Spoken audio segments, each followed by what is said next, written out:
Okay. I think that we're done with the straight talks.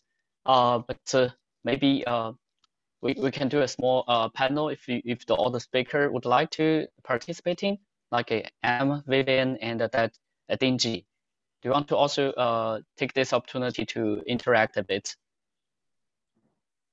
Yeah. So basically, actually, I have two questions to make to the other speakers. The first one is paper 2 and 3. Actually, they share some common interest, right? But actually, they give quite different answer to maybe not the same question, but a very similar one. So do you want to interact with each other and to see that you can leverage part of the each other's techniques to improve the work or combine or whatever? Yeah.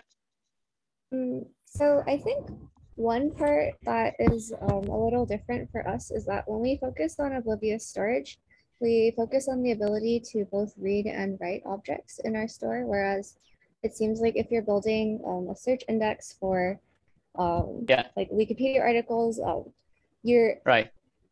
It is mostly immutable, I think. You could, I think in the past session, you did say something about batching updates, but I think like the use cases there are a bit different for our schemes. Also, we're focused on like the case where like this is private data as opposed to public data, and we're not returning ranked results as well.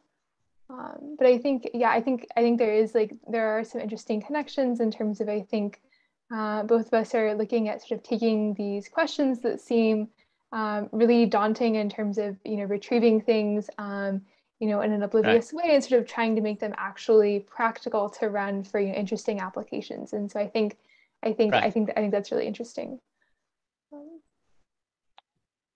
Yeah, that's right. I mean, I agree that the problem is hide the access pattern. I mean, whatever it's public or private. I mean, in both cases, it's important. And I would say the main difference between these two works is like the public and private setting of that kind of changes the whole context kind of in some sense. Right. Okay, interesting.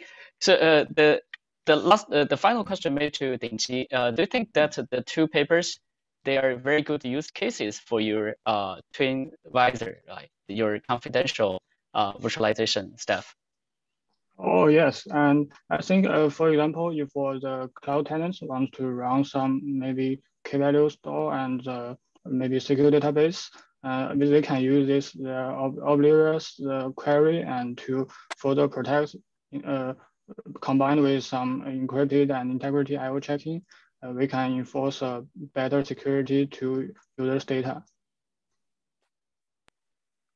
Sounds great. Actually, you guys can interact offline, right? So I would like to conclude this session.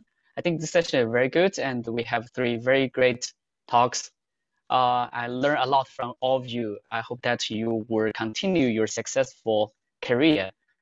So I also want to take this opportunity to thank all the audience and thank the Vice Chair Zelen, which help us to mitigate the questions.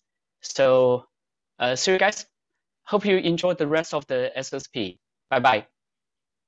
Thank you very much. Thank you. Bye-bye. Bye-bye.